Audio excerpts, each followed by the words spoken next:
Eu estava a caminho do aeroporto para levar a carteira que meu marido tinha esquecido, quando o motorista do aplicativo de transporte travou as portas e disse: "Não desce do carro. Confia em mim." Meu coração disparou. Eram quase 2 da manhã e eu estava sozinha com um estranho em um lugar deserto. 5 minutos depois, 3 viaturas da polícia nos cercaram com as sirenes ligadas. O que descobri naquela noite destruiu tudo o que eu acreditava sobre a minha vida. Mas antes de continuar, verifica se você já é inscrito no canal e escreve nos comentários de onde você está assistindo a este vídeo. Adoramos saber até onde nossas histórias estão chegando. Tudo começou naquela quinta-feira, por volta da 00:30. Eu tinha acabado de arrumar a mala do Ricardo, meu marido, que precisava viajar às pressas para o Rio de Janeiro. Ele disse que era para uma reunião urgente com investidores, algo sobre fechar um contrato importante para a empresa. Não perguntei detalhes. Eu nunca perguntava.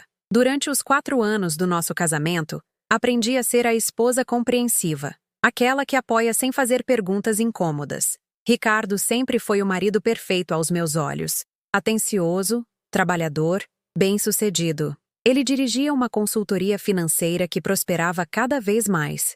Morávamos em um apartamento amplo num bairro nobre de São Paulo. Tínhamos 2 carros importados na garagem e eu podia me dedicar ao meu trabalho como designer gráfica, trabalhando de casa, sem pressões financeiras. Era o tipo de vida que muitas mulheres sonham em ter.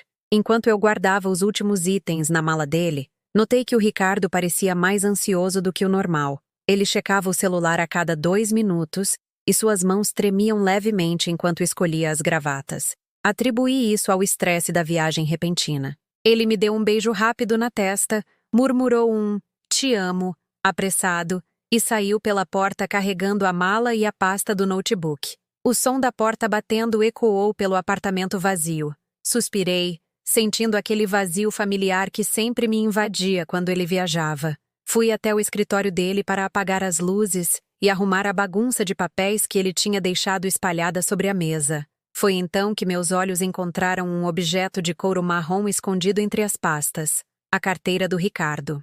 Meu coração acelerou na hora. Aquela carteira tinha tudo: documentos, cartões de crédito, dinheiro. Como ele embarcaria no avião sem o RG ou a CNH? Como pagaria qualquer coisa sem os cartões? Peguei a carteira com as mãos trêmulas e abri para confirmar. Estavam todos os documentos intactos. Olhei para o relógio de parede. 00:40. O voo do Ricardo era às 3 da manhã em Guarulhos. Ainda dava tempo de levar a carteira até o aeroporto se eu saísse imediatamente. Tentei ligar para o celular dele, mas as chamadas caíam direto na caixa postal. Provavelmente ele tinha colocado no modo avião, ou talvez estivesse dirigindo e não pudesse atender. Não havia tempo a perder. Eu precisava agir. O problema é que eu não dirijo bem à noite. A luz dos faróis dos outros carros me deixa tonta, e tenho dificuldade para ver as faixas. Nosso motorista particular já tinha ido embora há horas. A única opção era pedir um carro por aplicativo. Peguei meu celular e abri o app com os dedos nervosos. Precisava encontrar um motorista rapidamente. A ansiedade crescia no meu peito como uma bola de fogo. Imaginei o Ricardo chegando ao aeroporto, procurando freneticamente a carteira nos bolsos, entrando em pânico ao perceber que tinha esquecido.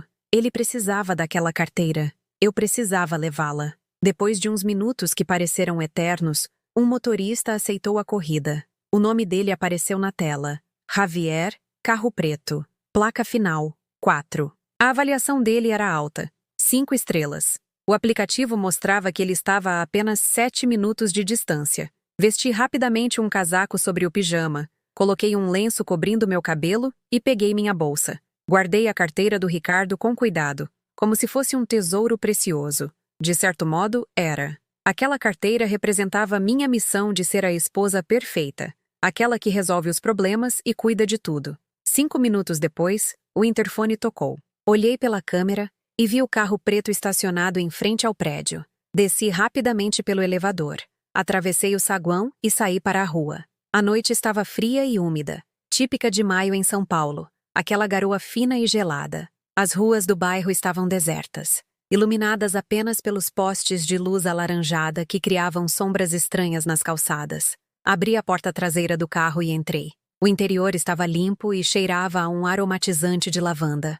O motorista era um homem de uns 50 anos, cabelos grisalhos nas têmporas, rosto magro e cansado. Ele me cumprimentou com um aceno de cabeça silencioso, sem dizer uma palavra. Boa noite, disse eu, tentando soar natural. Preciso ir para o aeroporto de Guarulhos, terminal de voos nacionais. É urgente. Ele apenas assentiu e começou a dirigir. O silêncio dentro do carro era pesado, quase sufocante. Não havia música tocando no rádio.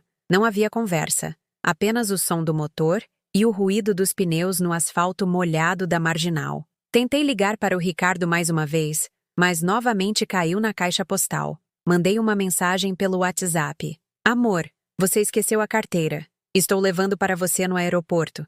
Me espera no saguão de embarque. A mensagem ficou com apenas um tique cinza. Não foi entregue. Me recostei no banco tentando acalmar meus nervos. Olhei pela janela e vi a cidade passar rapidamente. Saímos do bairro residencial e entramos na via expressa que levava à rodovia. O trânsito estava surpreendentemente livre para uma noite de quinta-feira. Quase não havia carros na pista. Foi então que comecei a notar algo estranho. O motorista, Javier, olhava constantemente pelo espelho retrovisor. Não eram checagens normais de trânsito, mas olhares longos e intensos, como se estivesse procurando algo ou alguém.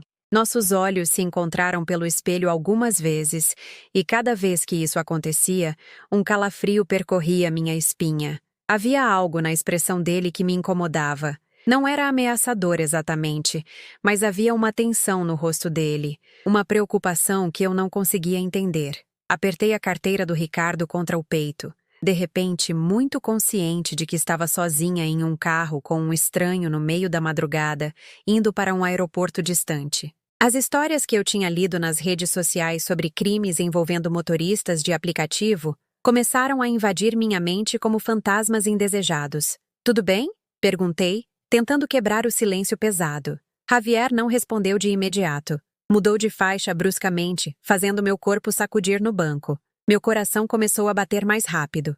Desculpa, disse ele finalmente, sua voz rouca e baixa, só checando o trânsito. Mas não havia trânsito. A rodovia estava praticamente vazia. Peguei meu celular discretamente e fingi estar checando algum aplicativo, mas na verdade estava com o dedo sobre o botão de emergência do próprio app de transporte. Se algo acontecesse, eu precisaria estar pronta para pedir ajuda. Conforme nos aproximávamos do aeroporto, a tensão no carro aumentava.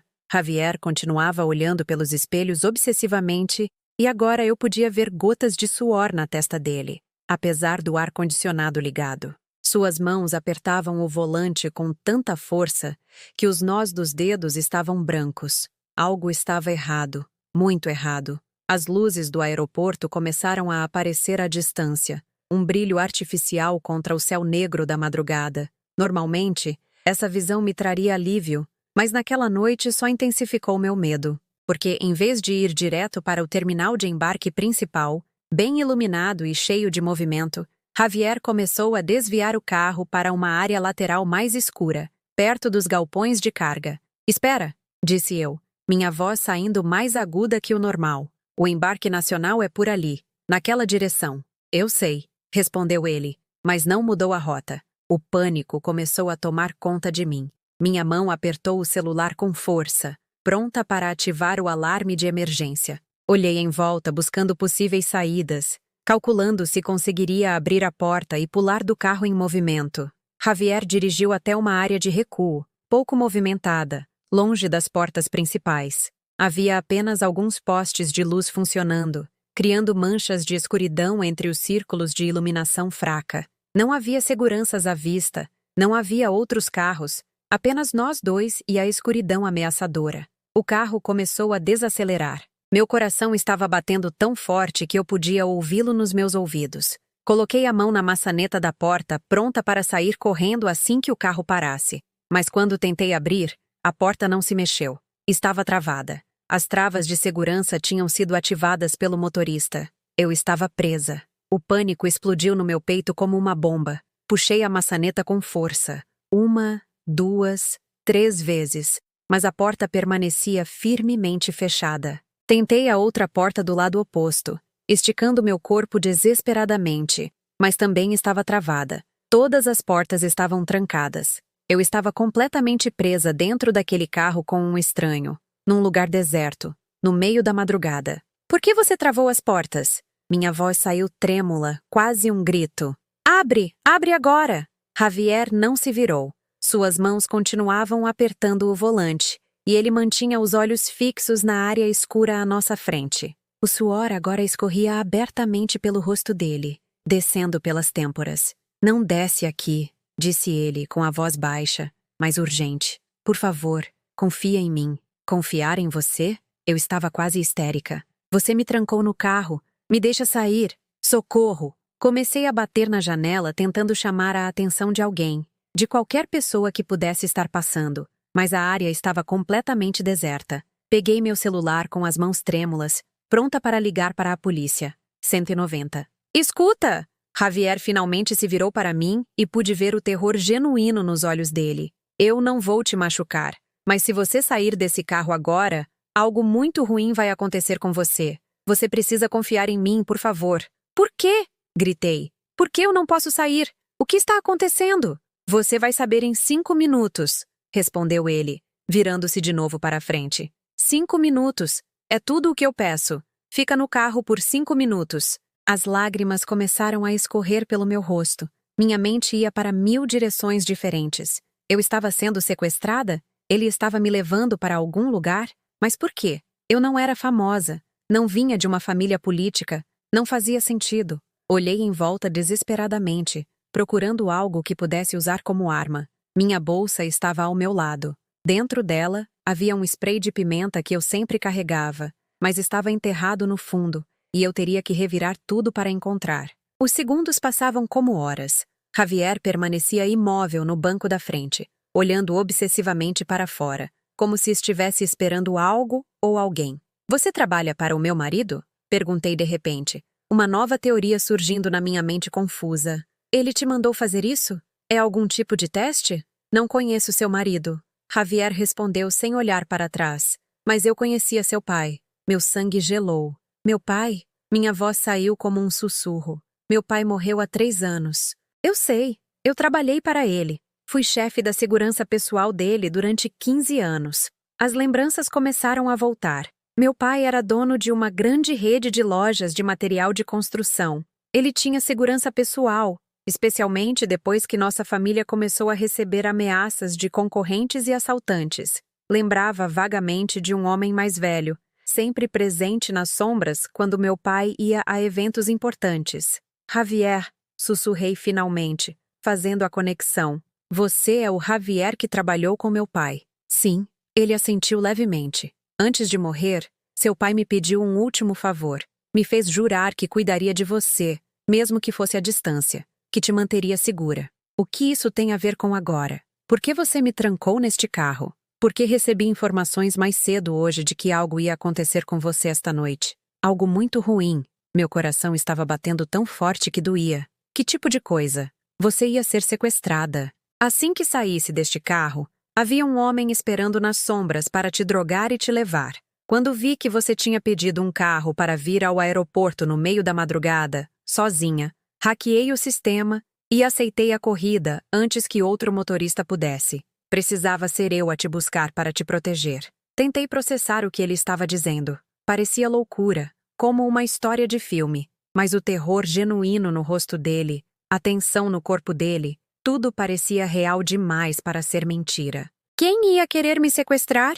Perguntei, minha voz falhando. Eu não tenho dinheiro. Não sou ninguém importante. Você tem muito dinheiro, Javier disse com calma. A herança que seu pai deixou. E você é casada com alguém que sabe exatamente quanto vale essa herança. O mundo pareceu parar ao meu redor.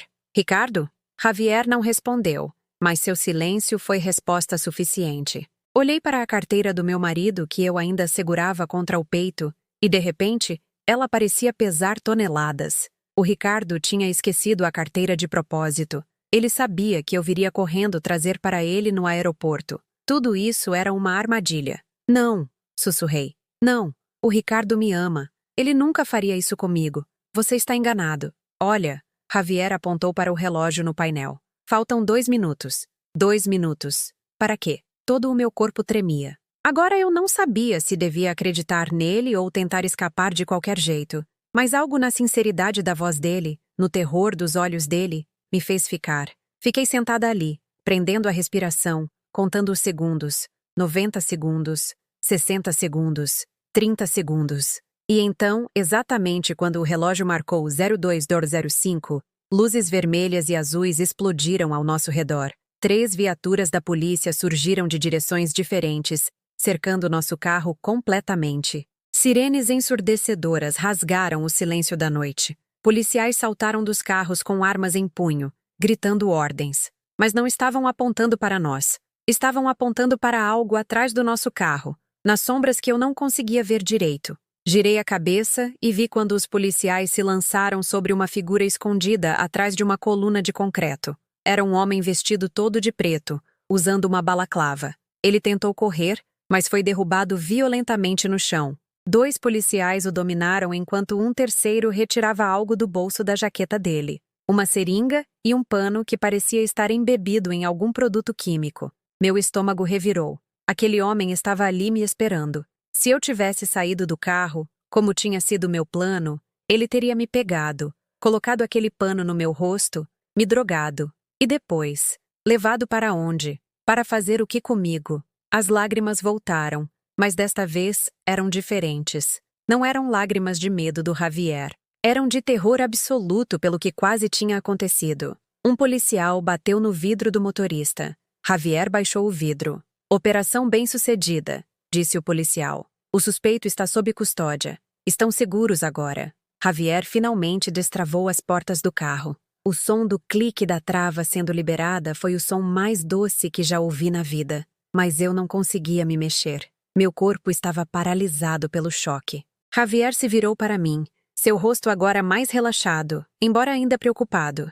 Sinto muito ter te assustado, disse suavemente. Mas se eu tivesse te contado o que estava acontecendo, você poderia ter entrado em pânico e tentado sair do carro.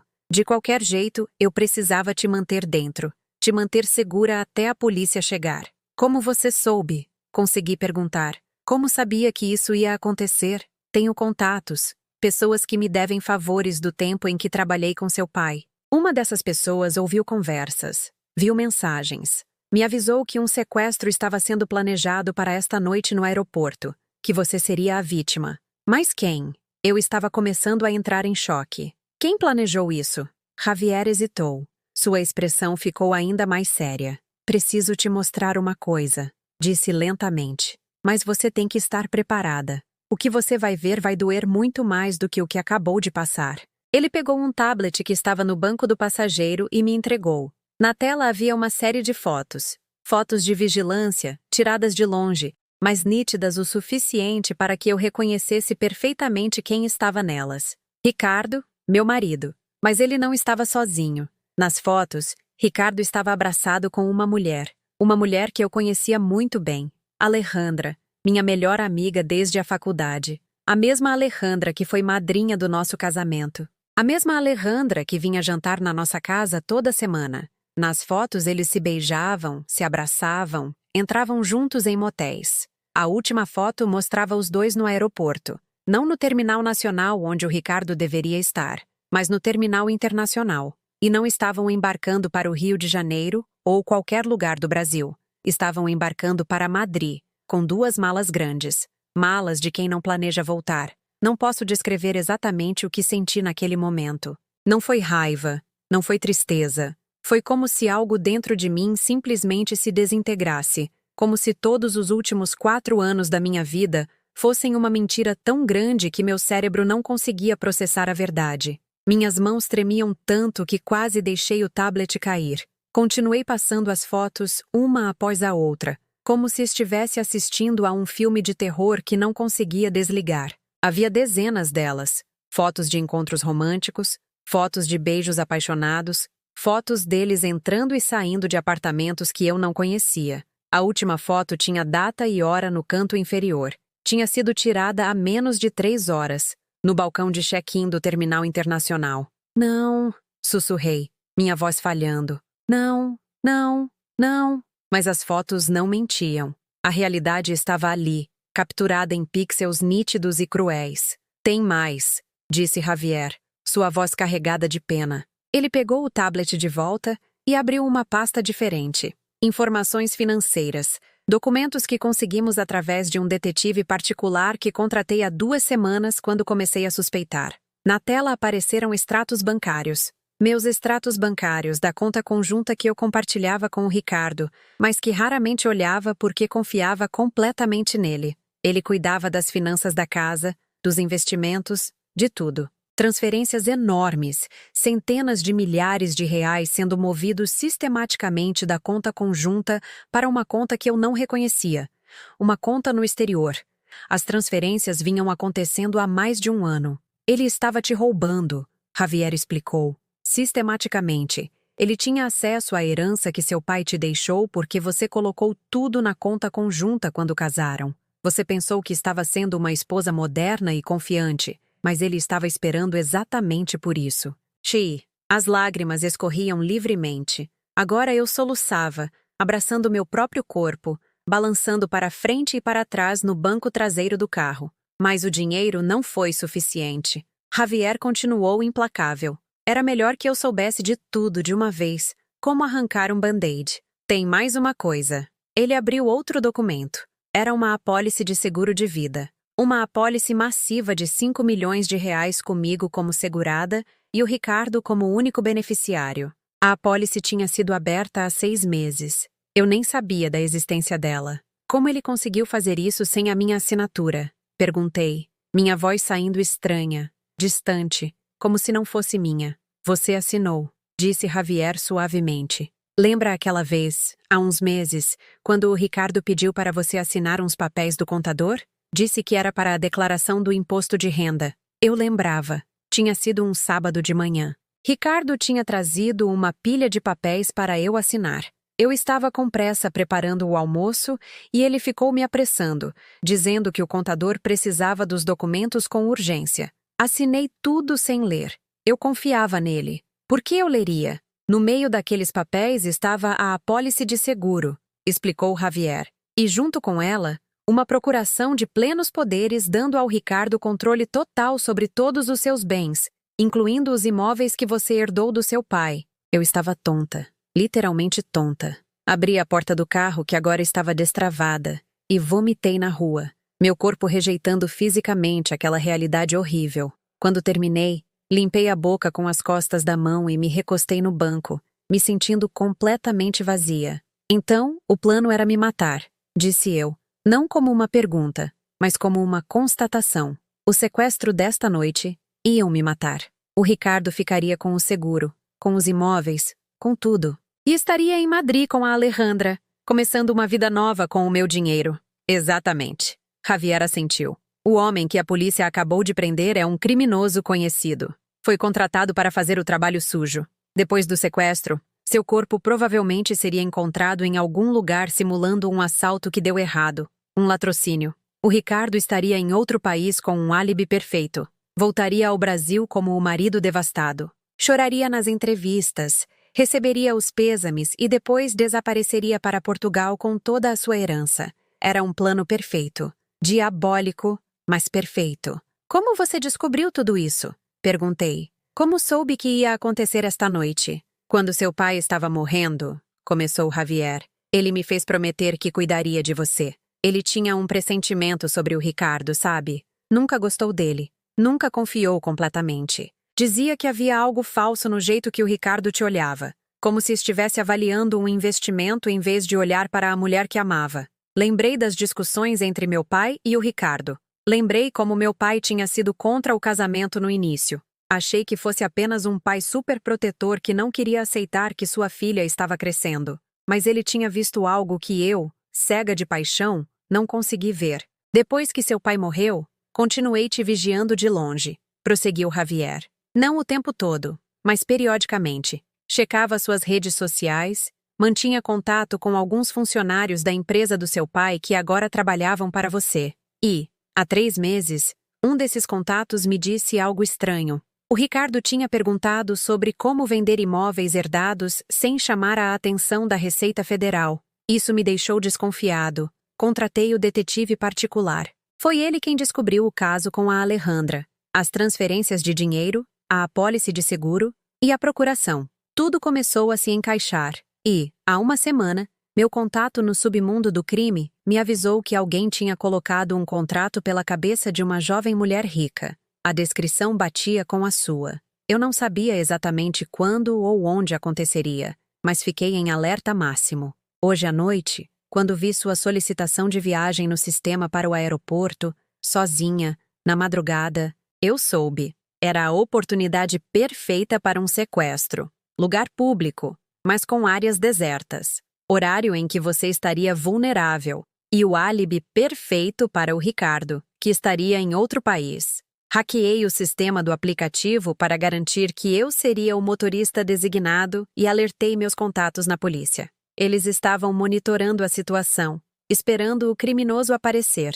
O plano era pegá-lo em flagrante. Eu estava ouvindo tudo, mas parecia um sonho, um pesadelo do qual eu não conseguia acordar. A carteira, disse eu de repente, olhando para o objeto maldito que ainda estava ao meu lado no banco. Ele deixou a carteira de propósito, não foi? Sim, era a isca. Ele sabia que você é o tipo de pessoa que sairia no meio da noite para ajudá-lo. Ele contava com isso, com a sua bondade, sua dedicação, seu amor por ele. Cada palavra era uma facada no meu coração já estraçalhado. Peguei a carteira com as mãos trêmulas. Pela primeira vez, examinei de verdade. Abri todos os compartimentos, e foi então que encontrei um pedaço de papel dobrado, escondido atrás dos cartões de crédito. Quando abri o papel, vi que era uma cópia de outro documento, uma escritura, transferindo a propriedade principal da minha herança, o prédio comercial no centro, que valia milhões, para o nome do Ricardo. E logo abaixo, uma assinatura. A minha assinatura. Mas eu nunca tinha assinado aquilo. Falsificação, disse Javier, olhando por cima do banco. Com a procuração que você assinou sem saber, ele pode ter falsificado outras assinaturas também. Provavelmente já transferiu vários imóveis para o nome dele. Tudo planejado para que, assim que você morresse, ele já tivesse o controle legal de tudo. Sem complicações, sem esperar inventário, sem família brigando pela herança. Era genial. Era monstruoso. Olhei pela janela do carro. A polícia ainda estava lidando com o sequestrador. Uma ambulância tinha chegado. Outros policiais estavam isolando o perímetro, recolhendo evidências. E, em algum lugar lá dentro daquele aeroporto, no terminal internacional, Ricardo estava esperando para embarcar. Esperando partir para Madrid com a Alejandra, com o meu dinheiro. Esperando receber a notícia de que o plano tinha funcionado, que eu estava morta. Mas eu não estava morta. Eu estava bem viva e absolutamente furiosa. A tristeza que tinha me consumido começou a se transformar em algo diferente. Algo frio e cortante. Uma raiva cristalina que me deu uma clareza mental que eu não tinha há horas. Onde eles estão? Perguntei. Minha voz agora firme. Ricardo e Alejandra. Onde exatamente eles estão? Javier checou o relógio. O voo deles sai em 40 minutos. Portão internacional, 12. Mas você não pode simplesmente ir lá e confrontá-los. Seria perigoso. Não vou confrontá-los, disse eu. Minha mente já trabalhando, planejando. Ainda não. Preciso ser inteligente sobre isso. Olhei para o Javier, para aquele homem que eu mal conhecia, mas que tinha salvado minha vida, que tinha cumprido a promessa feita ao meu pai no leito de morte. Você disse que tem um detetive particular. Ele é bom? O melhor. E seus contatos na polícia podem ajudar com o que vou precisar? Javier sorriu pela primeira vez naquela noite. Um sorriso pequeno, mas genuíno. O que você tem em mente? Não dormi naquela noite. Como poderia? Enquanto Ricardo embarcava para Madrid, acreditando que seu plano estava correndo perfeitamente, eu estava numa delegacia dando meu depoimento completo. O sequestrador tinha confessado tudo quando foi confrontado com as evidências. Disse que tinha sido contratado por um homem que conhecia apenas como Léo. A descrição batia perfeitamente com a do Ricardo. Havia mensagens de texto num celular descartável com instruções detalhadas sobre onde me pegar, quando agir e como fazer parecer um latrocínio. As evidências eram esmagadoras. Mas o delegado que estava cuidando do caso me deu um conselho que nunca vou esquecer.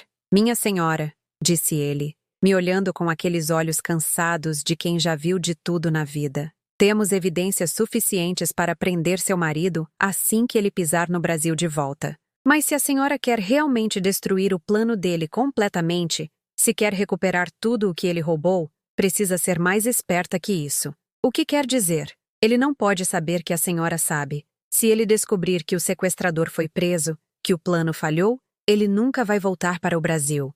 Vai ficar em Portugal ou fugir para outro país sem extradição. E mesmo que a gente consiga prendê-lo eventualmente, o dinheiro que ele transferiu para contas offshore será quase impossível de recuperar. Entendi o que ele estava dizendo. Se eu queria verdadeira justiça, precisava jogar o jogo do Ricardo. Precisava fingir que nada tinha acontecido. Mas como vou fazer isso? Perguntei. Ele vai esperar receber a notícia da minha morte. Quando isso não acontecer, ele vai desconfiar. Exatamente, concordou o delegado. Por isso, a senhora precisa criar uma história. Uma história que explique por que a senhora não foi ao aeroporto, porque está viva, mas de uma forma que não levante suspeitas. Passamos as horas seguintes elaborando um plano. Com a ajuda do Javier, do detetive particular e de uma advogada criminalista especializada em crimes financeiros, a doutora Carmen Luna, que se juntou a nós, criamos uma história perfeita. Quando o sol começou a nascer, eu estava de volta ao meu apartamento. Parecia um lugar diferente agora. Cada canto guardava memórias que eu agora sabia que eram falsas. O sofá onde víamos televisão juntos, a cama onde fazíamos amor, a cozinha onde eu preparava o café da manhã favorito dele todos os domingos. Tudo mentira, tudo fachada. Mas eu não podia demonstrar que sabia. Não ainda. Deitei na cama que ainda cheirava ao perfume dele e forcei meus olhos a fecharem por algumas horas. Precisava estar descansada para o que viria a seguir. Às 9 da manhã, meu celular tocou. Era o Ricardo. Olhei para a tela por um longo momento antes de atender. Minha mão tremia, mas respirei fundo. Coloquei minha melhor máscara de esposa amorosa e atendi. Amor? Sua voz soou falsamente animada. Você está bem? Tentei te ligar ontem à noite várias vezes. Oi, minha vida. Respondi, forçando um tom sonolento. Desculpa, eu dormi cedo e deixei o celular no silencioso. Estava tão cansada. Houve uma pausa do outro lado. Uma pausa que durou apenas 2 segundos, mas que pareceu uma eternidade. Ele estava confuso. Eu deveria estar morta. Por que estava atendendo o telefone normalmente, falando de ter dormido cedo? Ah, disse ele finalmente. Então, você não foi ao aeroporto? Aeroporto? Por que eu iria ao aeroporto? Outra pausa. Mais longa desta vez. A sua carteira, disse eu, seguindo o roteiro que tínhamos preparado. Você esqueceu a carteira aqui em casa. Eu ia levar para você no aeroporto, mas quando estava me arrumando para sair, me deu uma enxaqueca horrível, daquelas muito fortes. Tomei um remédio e apaguei no sofá. Só acordei agora. Desculpa, amor. Você conseguiu embarcar sem a carteira? Podia ouvir o Ricardo respirando do outro lado. Ele estava tentando processar a informação, tentando entender o que tinha dado errado com seu plano perfeito. Sim, consegui, mentiu ele. Claro que tinha conseguido embarcar. Ele estava com os documentos reais com ele. A carteira esquecida era apenas a isca. Ele tinha uma cópia do RG e passaporte na mala. Tudo correu bem. Que bom. Fingi alívio. Estava tão preocupada. Como está a reunião? Ótima, ótima. Mentiu novamente. Deve demorar uns dias a mais do que eu pensava. Talvez uma semana. Você vai ficar bem sozinha? Uma semana. Tempo suficiente para que ele descobrisse que seu plano tinha falhado. Tempo para que ele e a Alejandra elaborassem um novo plano ou simplesmente desaparecessem. Claro, amor. Você sabe que sim. Só se cuida e me manda mensagem todo dia. Ok. Te amo. As palavras saíram da boca dele com tanta facilidade. Te amo. Como ele podia dizer isso sabendo que tinha contratado alguém para me matar? Eu também, respondi, quase engasgando com as palavras. Desliguei e imediatamente deixei o celular cair no chão. Corri para o banheiro e vomitei de novo. Não havia nada no meu estômago para sair, mas meu corpo continuava se contraindo, tentando expulsar o nojo que eu sentia. Depois que me recompus, liguei para o Javier. Ele ligou. Relatei. Caiu na história. Mas disse que vai ficar fora uma semana. Perfeito, respondeu Javier. Isso nos dá tempo. O detetive já está rastreando as movimentações bancárias dele. E tenho uma boa notícia. Conseguimos uma ordem judicial para congelar as contas no exterior. O juiz foi muito receptivo quando mostrei as evidências do plano de homicídio. E a Alejandra? Está com ele em Madrid. Postou uma foto no Instagram há 1 hora. Estão num hotel 5 estrelas. A legenda foi: férias merecidas. Javier não conseguiu esconder o desprezo na voz. Férias merecidas com o seu dinheiro, celebrando o que ela pensava que era a sua morte. Quero ver a foto, disse eu. Não acho que seja uma boa ideia. Quero ver. Javier suspirou, mas me mandou o link. Abri o Instagram da Alejandra com o coração acelerado. Lá estava ela, de biquíni numa piscina luxuosa com vista para a cidade de Madrid, sorrindo largamente, radiante. E ao fundo, levemente desfocado, mas claramente visível, estava o Ricardo, também sorrindo, segurando uma taça de champanhe. Os comentários eram todos de amigas em comum nossas. Que incrível! Você merece! Aproveita muito! Inveja boa! Se elas soubessem, passei os dias seguintes me preparando. O detetive particular trouxe mais informações. Ricardo e Alejandra estavam juntos há quase 2 anos. Tinha começado numa festa de confraternização da empresa, onde a Alejandra trabalhava, e o Ricardo tinha ido como meu acompanhante. Eles tinham se conectado, trocado números, e o caso começou pouco tempo depois. As evidências eram dolorosas de ver. Mensagens de texto apaixonadas, fotos íntimas, vídeos que me fizeram querer morrer de vergonha e raiva, mas me forcei a ver tudo. Precisava conhecer a extensão completa da traição. O detetive também descobriu que o Ricardo tinha dívidas. Muitas dívidas. Apostas online, investimentos ruins, empréstimos com agiotas. Ele estava atolado em dívidas que eu nunca soube que existiam.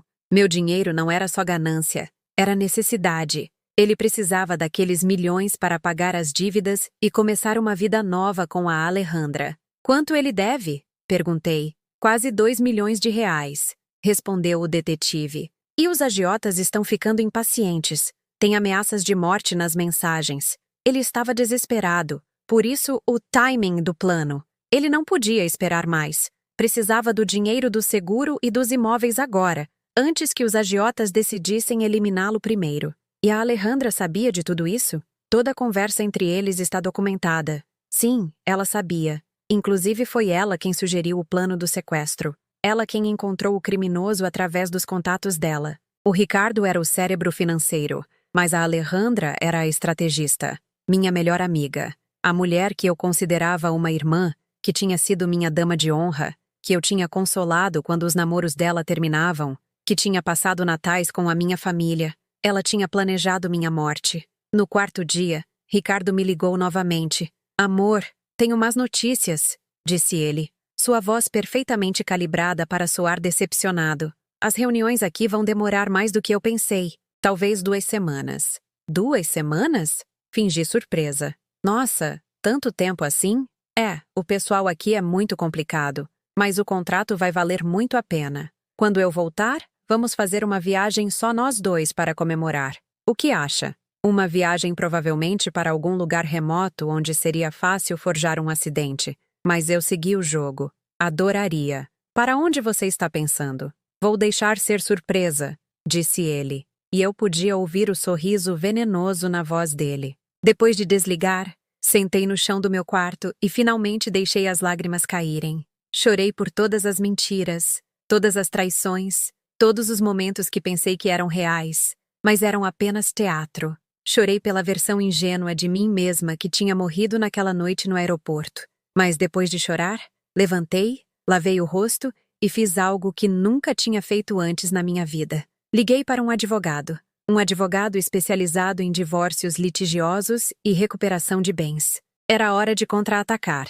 A advogada que o Javier me recomendou, a doutora Carmen Luna, era uma mulher de cabelos curtos e grisalhos, óculos de armação grossa e um olhar que parecia ver através das mentiras com a facilidade de quem lê um cardápio. Em seu escritório impecavelmente organizado, ela revisou todos os documentos que o detetive tinha reunido. É um dos casos mais claros de tentativa de homicídio por motivo torpe e financeiro que eu já vi, disse ela depois de 1 hora analisando tudo. E temos algo que a maioria das vítimas não tem. Evidências concretas antes do crime ser consumado. Então, Pode me ajudar a recuperar tudo? Perguntei. Mais do que isso, posso ajudar a garantir que seu marido passe décadas na prisão. E sua amiga também. A palavra amiga ainda doía quando aplicada a Alejandra. Como eu tinha sido tão cega? A doutora Luna me explicou a estratégia legal. Primeiro, processar o Ricardo por tentativa de homicídio, formação de quadrilha, falsidade ideológica e apropriação indébita. Simultaneamente, mover ações civis para recuperar todo o dinheiro que ele tinha transferido ilegalmente e anular todas as procurações e documentos falsos. O tempo é crucial, explicou ela. Precisamos esperar o momento certo para agir. Se fizermos muito cedo, ele pode fugir para um país sem tratado de extradição. Se esperarmos demais, ele pode dissipar mais ativos. Quando seria o momento ideal? Quando ele voltar para o Brasil. Quando pisar em solo brasileiro de novo, pensando que está a salvo, que o plano dele está funcionando. É aí que agimos. Mas como vamos fazê-lo voltar? Ele pode simplesmente ficar em Portugal indefinidamente. A doutora Luna sorriu. Era um sorriso que não tinha nada de caloroso. Era o sorriso de um predador que acaba de avistar a presa. Aí é que entra a nossa isca. Você vai ordenar que ele volte e ele virá correndo. Passamos as horas seguintes planejando cada detalhe. Era arriscado, mas podia funcionar. Tinha que funcionar. Naquela noite, gravei uma mensagem de vídeo para o Ricardo. Tinha que parecer natural, espontânea. Então gravei várias vezes até ficar perfeito.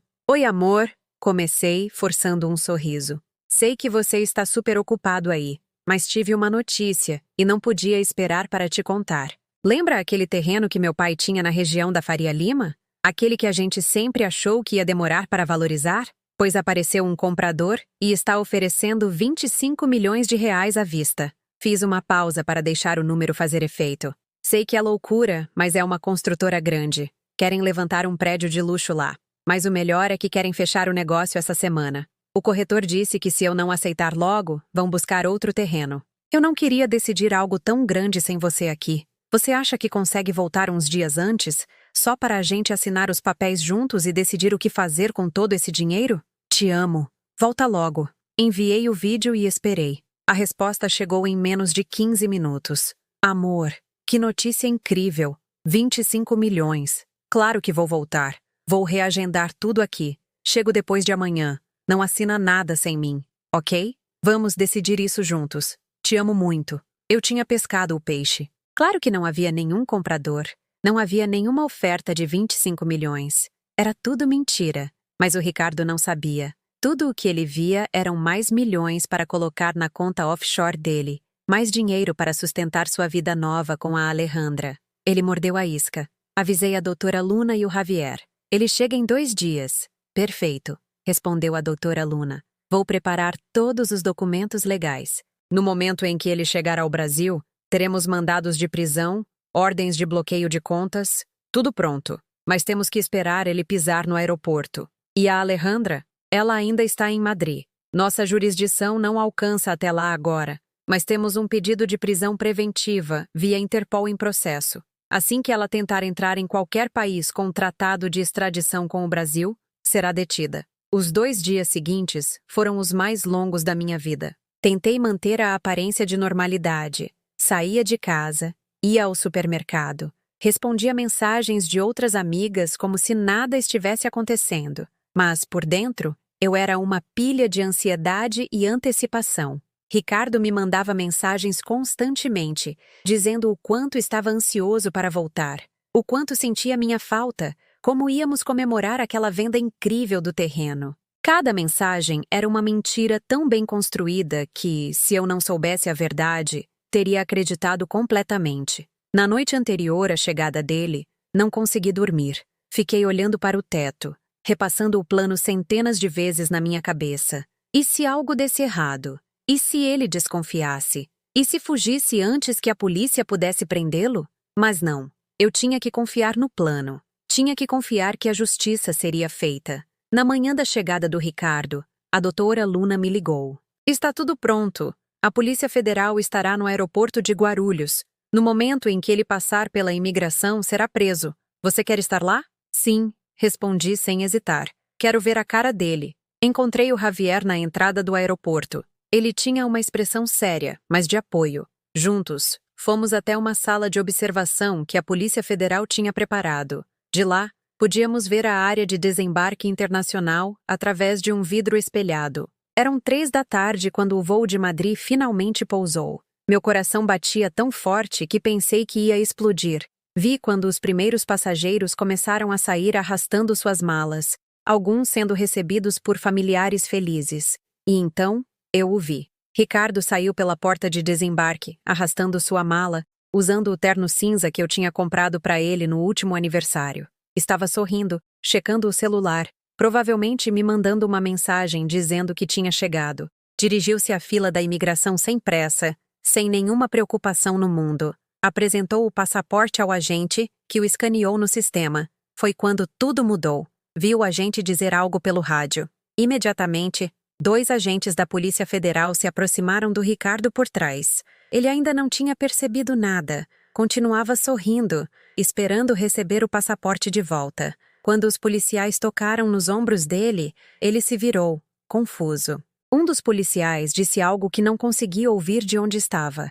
A expressão do Ricardo mudou de confusão para choque absoluto em questão de segundos. Ele começou a falar gesticulando, tentando explicar algo, mas os policiais não estavam interessados em explicações. Um deles segurou o braço do Ricardo enquanto o outro tirava as algemas. Foi quando o Ricardo entrou em pânico. Tentou se soltar, olhando em volta desesperadamente, como se procurasse uma saída, mas estava cercado.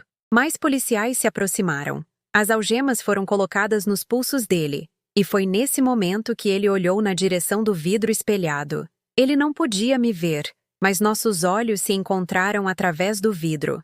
Não sei se foi coincidência ou se algum instinto primitivo disse a ele onde eu estava, mas juro que pude ver o momento exato em que ele entendeu. O momento em que se deu conta de que eu sabia de tudo, que o plano tinha falhado, que ele tinha sido pego. A expressão no rosto dele foi de puro terror. Ele gritou algo. Tentou correr, mesmo algemado, mas foi derrubado no chão pelos policiais. Outros viajantes observavam a cena chocados, pegando seus celulares para filmar. Ricardo estava sendo arrastado pelo chão do aeroporto gritando meu nome, quando finalmente desabei. Caí de joelhos naquela sala de observação, soluçando descontroladamente. Não era tristeza, era alívio, era raiva, era satisfação. Era tudo misturado numa tempestade emocional que eu não conseguia controlar. Javier me abraçou, deixando-me chorar no ombro dele como se fosse meu pai. E naquele momento, ele era. Era a figura paterna que meu pai já não estava aqui para ser. Era o protetor que tinha salvado minha vida, e agora estava me ajudando a recuperá-la. Acabou, sussurrou ele. Você está segura agora. Acabou. Mas não tinha acabado. Ainda não completamente. Ricardo foi levado diretamente para uma cela na delegacia da Polícia Federal no aeroporto. A doutora Luna me informou que ele tinha direito a um advogado e que provavelmente ficaria em silêncio até que um chegasse. Era o procedimento padrão. Mas o que ela não esperava era que o Ricardo começasse a falar imediatamente, tentando fazer um acordo, tentando jogar a culpa em outros. Está dizendo que foi coagido. A doutora Luna me ligou 2 horas depois da prisão, dizendo que a Alejandra planejou tudo, que ela o ameaçou, que ele era a vítima. E a polícia acredita nele? Claro que não. Temos as mensagens entre eles. Temos as transferências bancárias que ele mesmo autorizou. Temos o depoimento do criminoso contratado identificando especificamente o Ricardo como quem o pagou. Ele só está tentando reduzir a pena. E a Alejandra? Ela sabe que o Ricardo foi preso? Ainda não. Ela está em Madrid. Postou uma foto no Instagram há 1 hora, num restaurante chique, completamente alheia. Olhei a foto no meu celular.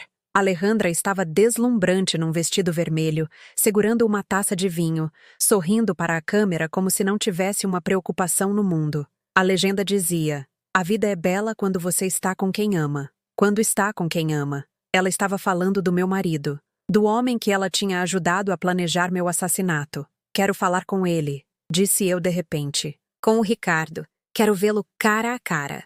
Não recomendo. A doutora Luna respondeu de imediato. Pode ser muito traumático para você, e ele pode tentar manipulá-la. É o que pessoas assim fazem. Eu preciso fazer isso. Preciso olhar nos olhos dele e perguntar por quê. Houve uma longa pausa do outro lado da linha. Tudo bem, vou arranjar isso.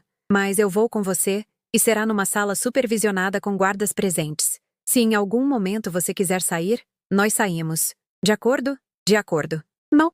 O encontro foi agendado para o dia seguinte. Passei a noite inteira sem dormir, ensaiando o que diria, imaginando como seria olhar para o homem que amei e ver um estranho. Quando cheguei à delegacia, minhas mãos tremiam tanto que o Javier, que insistiu em me acompanhar junto com a advogada, teve que segurar meu braço para me guiar pelos corredores. Ricardo estava numa sala de interrogatório. Através de uma janela de vidro, pude vê-lo antes de entrar.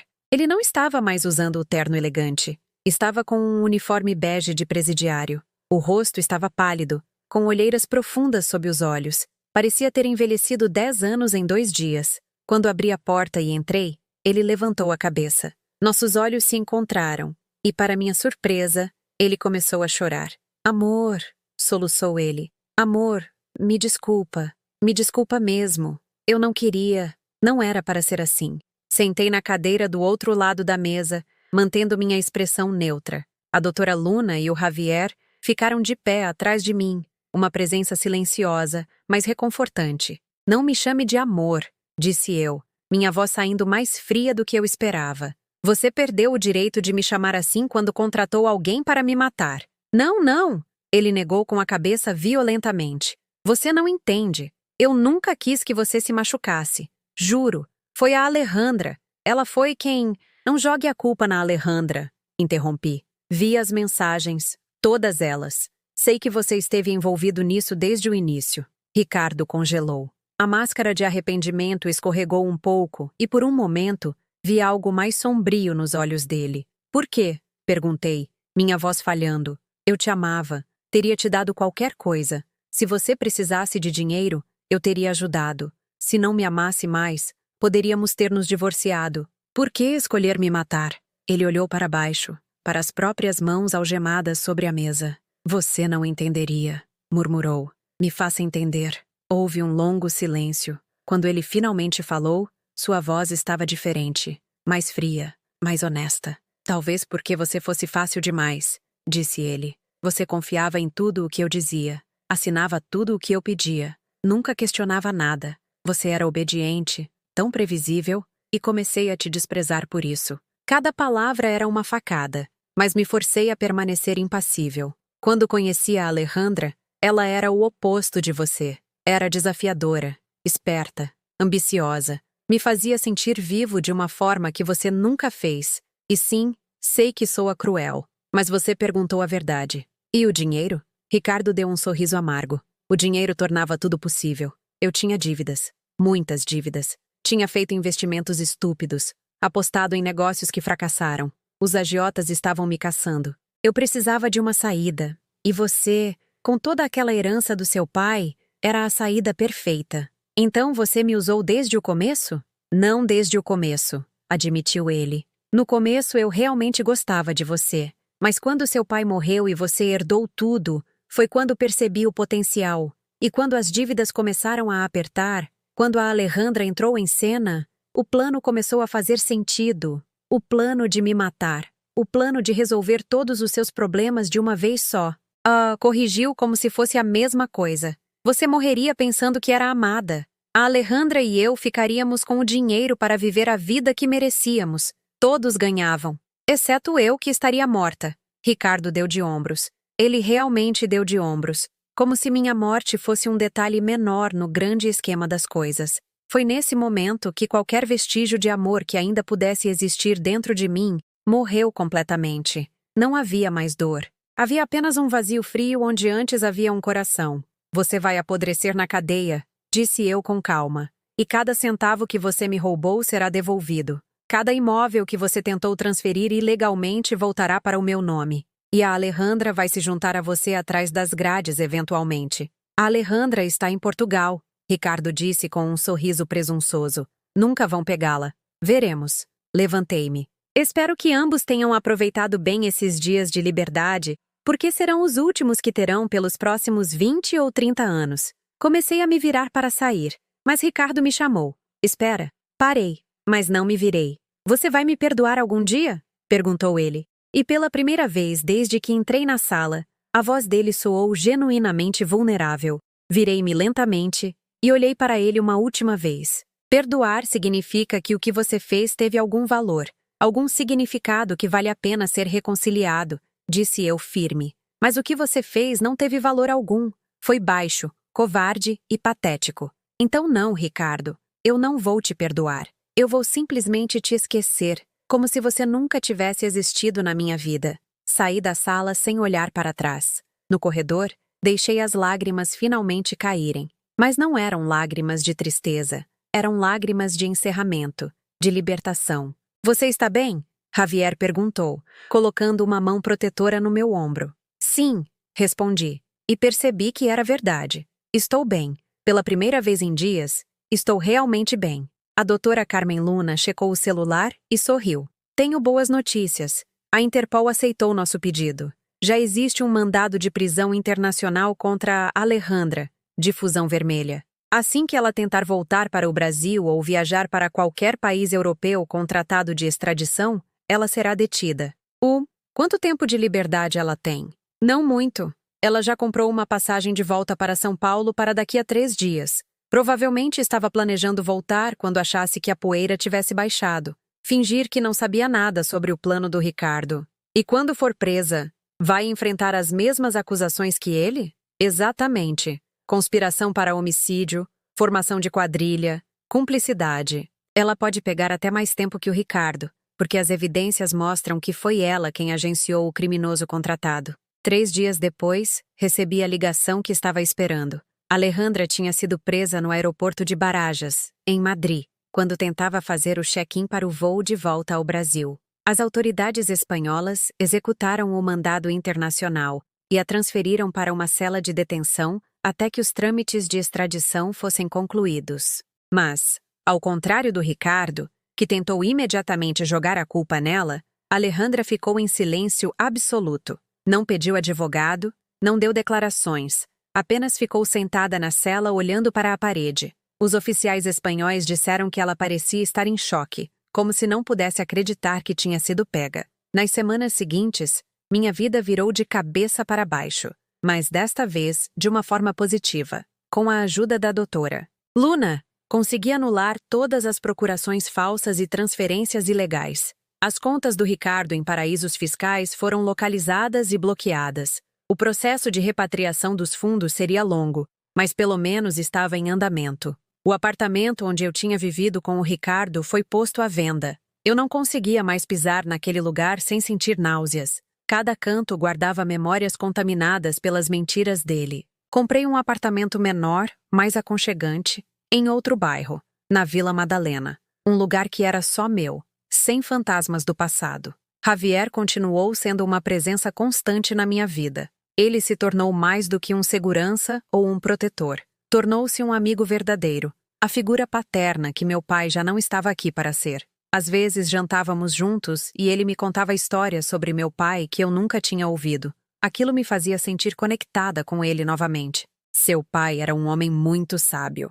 Javier me disse numa noite, durante um desses jantares. Ele me disse uma vez que a confiança é a coisa mais preciosa que podemos dar a alguém, mas também a mais perigosa, porque uma vez quebrada, nunca volta a ser o que era antes. Ele tinha razão, concordei. Eu confiei demais. Fui ingênua. Não. Javier negou com a cabeça. Você não foi ingênua. Você foi bondosa, generosa, amorosa. Não deixe que a traição de uma pessoa ruim te transforme em alguém desconfiada e amargurada. Seu pai não gostaria disso.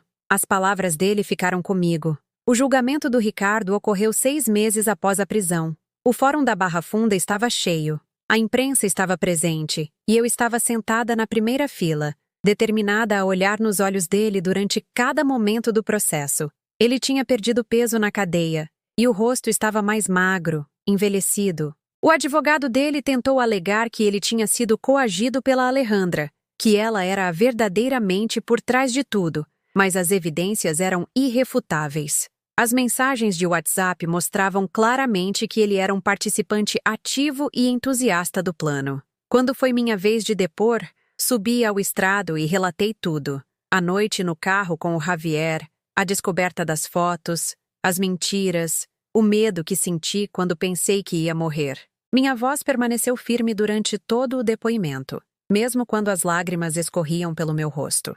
Ricardo não me olhou nem uma única vez durante minha fala. Manteve os olhos baixos, com a aparência de um homem que já tinha aceitado seu destino. A sentença foi de 25 anos de prisão em regime fechado por tentativa de homicídio qualificado, falsificação de documentos, apropriação indébita e uma lista de outros crimes. O juiz foi severo, negando qualquer possibilidade de recorrer em liberdade. Quando o juiz bateu o martelo, senti um peso enorme saindo das minhas costas. A justiça tinha sido feita. Alejandra foi extraditada para o Brasil 3 meses depois do julgamento do Ricardo.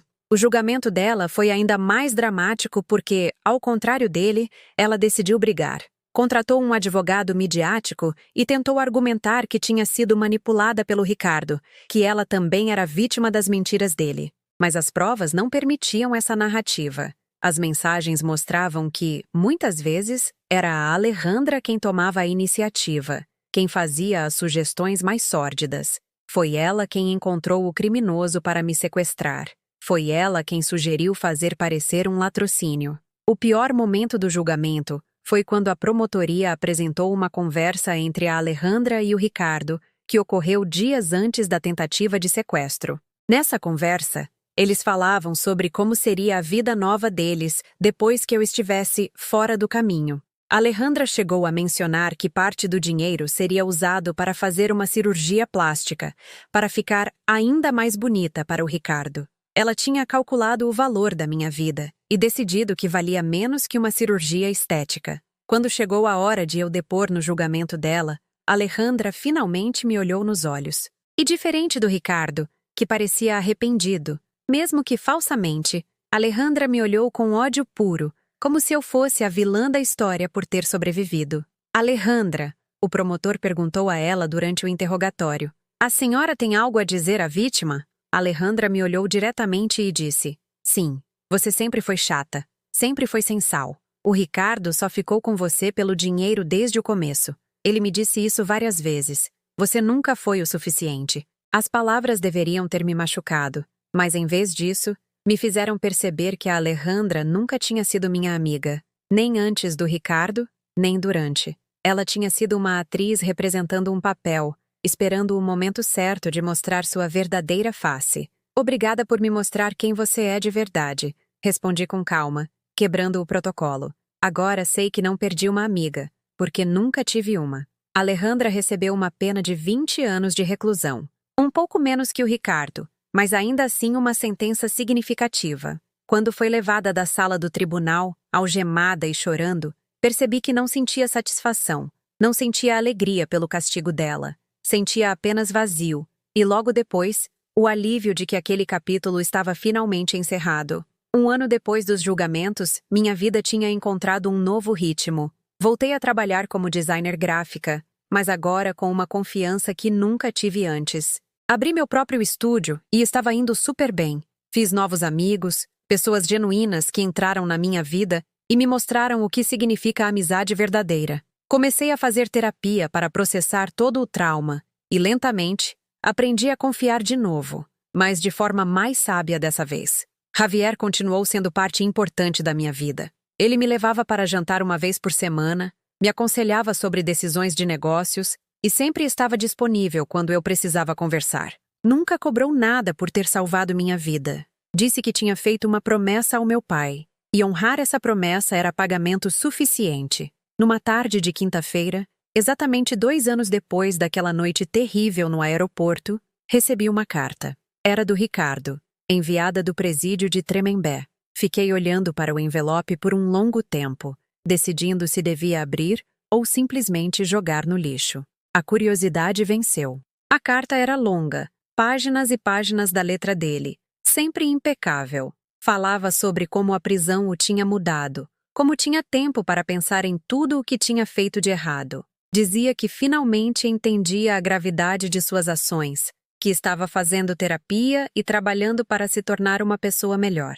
Na última página, escreveu: sei que não mereço seu perdão e não estou pedindo isso. Só queria que você soubesse que sinto muito, de verdade. Você merecia amor verdadeiro, lealdade, respeito E eu falhei em te dar tudo isso. Espero que você tenha encontrado a felicidade que sempre mereceu. Dobrei a carta de volta no envelope. Não vou mentir. Parte de mim se sentiu tocada pelas palavras. Mas outra parte, a parte que tinha crescido e amadurecido através dessa experiência, sabia que palavras bonitas não mudavam ações horríveis. Coloquei a carta numa caixa onde guardava todos os documentos do processo. Um dia, talvez anos no futuro, eu poderia olhar para trás e perdoá-lo. Não por ele, mas por mim, para finalmente deixar ir qualquer vestígio de rancor.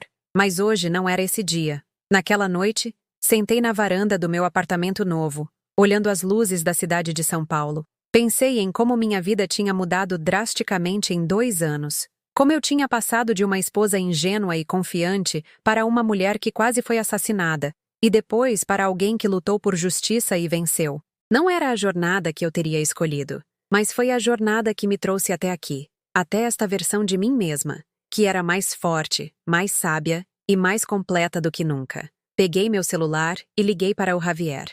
Oi, disse eu quando ele atendeu. Só queria dizer obrigada. Por tudo, por salvar minha vida, por honrar a promessa que fez ao meu pai, por ser o herói que eu não sabia que precisava. Foi uma honra, Javier respondeu, sua voz calorosa e sincera. Seu pai estaria muito orgulhoso da mulher que você se tornou. Eu sei que eu estou. Depois de desligar, fiquei olhando a noite paulistana por mais um tempo, e pela primeira vez em anos, me senti completamente em paz. Os meses que se seguiram trouxeram transformações que eu nunca imaginei serem possíveis. Meu estúdio de design estava crescendo. Recebi contratos de grandes empresas que admiravam não só meu trabalho, mas também minha história de superação. Algumas revistas de negócios, como a Exame e a Forbes, publicaram artigos sobre minha jornada, me retratando como um exemplo de resiliência feminina. No começo, eu tinha hesitado em tornar minha história pública. Era tão pessoal, tão dolorosa, mas a doutora Luna me convenceu de que compartilhá-la poderia ajudar outras mulheres em situações similares. Mulheres que talvez não tivessem tido a sorte de ter um Javier para salvá-las. E ela tinha razão. Depois das primeiras entrevistas, comecei a receber mensagens de mulheres de todo o Brasil. Algumas contando suas próprias histórias de traição e abuso patrimonial. Outras pedindo conselhos sobre como identificar sinais de alerta em relacionamentos. Algumas simplesmente agradecendo por eu ter tido a coragem de falar.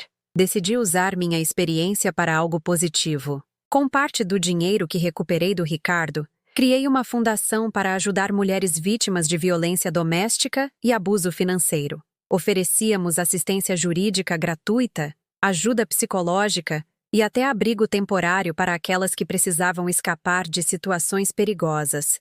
Javier tornou-se consultor de segurança da fundação, treinando mulheres e seus filhos sobre como se proteger, como identificar situações de risco e o que fazer em casos de emergência. Em uma das palestras que dei na fundação, uma jovem de uns 25 anos se aproximou de mim depois. Estava chorando, mas eram lágrimas de esperança. Obrigada, disse ela segurando minhas mãos. Minha história é parecida com a sua. Meu namorado me manipula financeiramente há anos. Achei que estava sozinha, que só acontecia comigo, mas te ouvindo percebi que não é minha culpa e que posso escapar. Mas naquele momento, todas as noites sem dormir, todos os momentos de dor, todas as lágrimas que derramei ganharam um novo significado. Meu sofrimento não tinha sido em vão se eu pudesse ajudar nem que fosse uma única pessoa. A vida pessoal também começou a florescer de maneiras inesperadas. Eu tinha conhecido alguém, um arquiteto chamado Andrés, que tinha feito o projeto da nova sede da fundação. Ele era gentil, genuíno e, o mais importante, paciente com meu trauma e minhas barreiras. Não tenho pressa, me disse ele num dos nossos primeiros encontros, quando expliquei que precisava ir devagar, que era difícil confiar depois de tudo o que tinha passado. Vale a pena esperar por você. Não era como tinha sido com o Ricardo. Não havia aquela paixão avassaladora e cega, mas havia algo melhor. Respeito mútuo, comunicação honesta e um crescimento gradual de sentimentos que estavam baseados em quem realmente éramos, não em máscaras que usávamos. Andrés conhecia toda a minha história. Eu tinha sido completamente honesta sobre o que aconteceu, sobre meus medos e inseguranças, e ele nunca usou isso contra mim.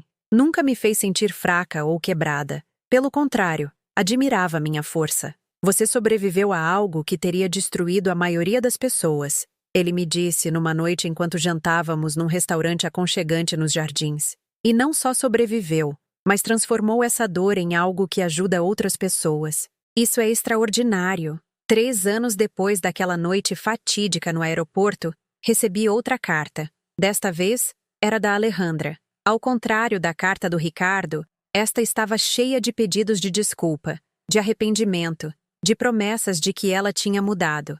Mas, diferentemente da carta dele, que ao menos soava sincera, a da Alejandra tinha um tom de manipulação que eu agora podia identificar facilmente. Ela escrevia sobre como estava sofrendo na prisão, como as outras detentas a tratavam mal quando descobriam o que ela tinha feito. Mencionava problemas de saúde que estava desenvolvendo e, lá na última página, fazia um pedido. Será que eu poderia escrever uma carta ao juiz pedindo redução de pena ou progressão de regime? Afinal, tínhamos sido melhores amigas um dia. Neguei com a cabeça enquanto lia. Alejandra continuava sendo Alejandra. Sempre calculista, sempre tentando manipular, sempre acreditando que lágrimas e histórias tristes lhe dariam o que queria. Não respondia à carta. Não era necessário. Alejandra tinha feito suas escolhas e agora precisava viver com as consequências. Mas guardei a carta junto com a do Ricardo, não como lembrança de dor, mas como lembrete de quanto eu havia crescido. De como eu já não era aquela mulher que confiava cegamente, que não fazia perguntas, que colocava as necessidades dos outros antes das suas próprias. Num domingo à tarde, 4 anos depois de tudo ter acontecido, eu estava na cozinha do meu apartamento preparando o almoço. Andrés estava na sala montando uma estante de livros que tínhamos comprado. Uma música suave tocava na caixa de som e, pela janela, eu podia ver o céu azul sem nuvens de São Paulo. Meu celular tocou. Era o Javier. "Oi, querida", disse ele, sua voz soando cansada. "Tenho uma notícia." "O que houve?" "O Ricardo tentou suicídio na prisão. Ele está no hospital agora. Estável, mas foi sério." Meu coração apertou. Não de amor ou preocupação romântica, mas de uma tristeza humana básica. Por mais que ele tivesse me machucado, ouvir que alguém tinha chegado a tal ponto de desespero era difícil. "Como você se sente com isso?" Javier perguntou. Pensei por um momento antes de responder. "Triste", admiti, mas não culpada. Ele tomou decisões que o levaram até onde está, e espero que encontre alguma paz eventualmente, seja lá como isso aconteça. Mas não é minha responsabilidade salvá-lo. Não mais. "Você cresceu muito", disse Javier, e eu podia ouvir o orgulho na voz dele. "Você se tornou exatamente o tipo de mulher que seu pai sonhou que você seria. Forte, compassiva, mas com limites saudáveis." Depois de desligar, fiquei parada na cozinha por um momento, processando a notícia. Andrés veio me abraçar por trás, apoiando o queixo no meu ombro. "Tudo bem?" perguntou suavemente. "Sim", respondi. E era verdade. Tudo bem. Naquela noite, depois que o Andrés foi para casa e eu estava sozinha no apartamento, peguei uma caixa que guardava no fundo do armário. Era onde eu tinha colocado tudo relacionado ao Ricardo e à Alejandra. Cartas, fotos do casamento, pequenas lembranças de um tempo que parecia pertencer a outra vida. Levei a caixa para a varanda e comecei a rever cada item. Algumas fotos ainda me faziam sentir uma pontada de dor. Lembranças de momentos que eu achava que eram genuínos, mas eram só teatro. Mas a dor era distante agora, como uma cicatriz antiga que já não dói. Peguei uma última foto. Era do meu casamento. Ricardo e eu cortando o bolo, sorrindo para a câmera. Alejandra estava ao fundo, aplaudindo. Se eu olhasse com atenção agora, conseguia ver algo nos olhos dela. Um brilho que não era de felicidade pela amiga, mas talvez de inveja ou cálculo. Como eu não tinha visto. Como tinha sido tão cega. Mas então lembrei das palavras do Javier. Não tinha sido cegueira. Tinha sido bondade. Tinha sido amor e confiança. Coisas que não são defeitos. As pessoas como Ricardo e Alejandra eram o problema, não pessoas como eu. Coloquei a foto de volta na caixa e, pela primeira vez, considerei seriamente me desfazer de tudo. Eu já não precisava guardar aquelas coisas. Já não precisava das evidências físicas de que aquilo tinha acontecido. Estava gravado na minha memória. Tinha me moldado, mas já não me definia. Decidi que na semana seguinte, levaria a caixa para a reciclagem. Era hora de deixar ir completamente. 5 anos depois daquela noite no aeroporto, minha vida estava irreconhecível. Andrés e eu tínhamos nos casado numa cerimônia pequena e íntima, só com pessoas que realmente amávamos. Javier me levou ao altar, assumindo o papel que meu pai teria feito. A fundação estava florescendo. Já tinha ajudado centenas de mulheres a escapar de situações perigosas. Meu estúdio de design era um sucesso, e o mais importante, eu era feliz. Genuinamente, profundamente feliz. Não era uma felicidade ingênua como tinha sido antes. Era uma felicidade informada, temperada por experiências difíceis, mas real ainda assim. Talvez até mais real. Por isso, recebi uma última notificação sobre o Ricardo com tranquilidade. Ele tinha sido transferido para a ala psiquiátrica do sistema prisional depois da tentativa de suicídio. Estava recebendo tratamento e, segundo relatórios, estava finalmente fazendo progresso real em aceitar responsabilidade por suas ações. Espero que seja verdade. Não por mim, mas por ele. Todo mundo merece a chance de se tornar uma pessoa melhor, mesmo que isso aconteça atrás das grades. Quanto a Alejandra, ouvi através da doutora Luna que ela tinha se tornado uma prisioneira modelo. Estava estudando direito através de um curso à distância e ajudando outras detentas com questões legais. Se era genuíno ou só outra manipulação para reduzir a pena, eu não sei. Mas escolho acreditar que as pessoas podem mudar, embora não seja meu papel facilitar isso para elas. Hoje, quando conto minha história, já não é com dor ou raiva. É com uma estranha gratidão. Gratidão por ter sobrevivido. Gratidão porque o Javier honrou a promessa que fez ao meu pai. Gratidão pelas lições aprendidas da maneira mais difícil possível. Aquela noite no aeroporto, quando o Javier travou as portas do carro e disse: "Confia em mim", foi o momento em que minha vida mudou para sempre. Foi o momento em que descobri que o mundo nem sempre é o que parece, que pessoas que amamos podem nos trair, mas também que existem anjos da guarda em lugares inesperados. Se eu pudesse voltar no tempo e mudar aquela noite, eu mudaria tudo o que aconteceu? Não sei se mudaria, porque essa jornada, por mais dolorosa que tenha sido, me transformou na mulher que sou hoje. Uma mulher de quem não tenho vergonha de ser. E no final das contas, talvez essa seja a melhor vingança contra aqueles que tentaram me destruir. Eu não só sobrevivi, mas prosperei. Agora, se você gostou dessa história, clica em inscrever-se e me diz nos comentários qual parte te deixou de boca aberta. E não esquece de virar membro para ter acesso a vídeos exclusivos que eu não posto aqui. Te espero lá.